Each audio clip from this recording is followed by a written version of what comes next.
اہل سنت والجماعت کا یہ عقیدہ ہے، یہ ایمان ہے، الصحابۃ کلہم عدول، صحابہ تمام کے تمام عادل ہیں، اچھے ہیں۔ صحابہ کرام کے بارے میں ہمیں لب کشائی نہیں کرنی چاہیے۔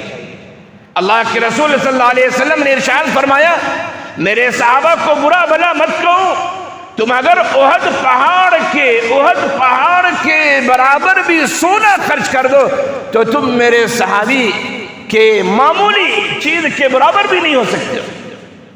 حضرت حسن بصری رحمۃ اللہ علیہ سے ایک دفعہ ایک آدمی نے دریافت کیا، حضرت حسن بصری رحمۃ اللہ علیہ سے دریافت کیا، ذرا یہ بتائیے کہ عمر بن عبدالعزیز رحمۃ اللہ علیہ زیادہ بہتر، زیادہ اچھے، یا حضرت امیر معاویہ زیادہ بہتر، زیادہ اچھے؟ عمر بن عبدالعزیز رحمۃ اللہ علیہ صحابی نہیں ہے، لیکن بہت اچھے خلیفہ تھے، اور لوگوں نے، علماء نے انہیں خلفائے راشدین میں شمار کیا۔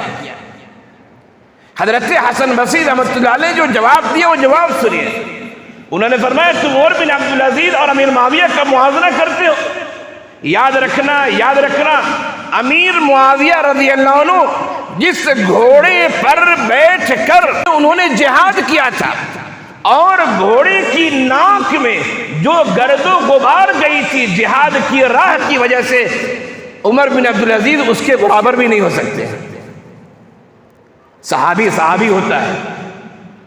بہت سارے وہ علماء جو اپنے آپ کو متجددین کہتے ہیں اور پتہ نہیں اپنے آپ کو 30 مارخاں سمجھتے ہیں، وہ حد کو پار کرتے ہوئے صحابہ کرام پر بھی زبان درازی شروع کر دیتے ہیں۔ ایسا نہیں ہونا چاہیے۔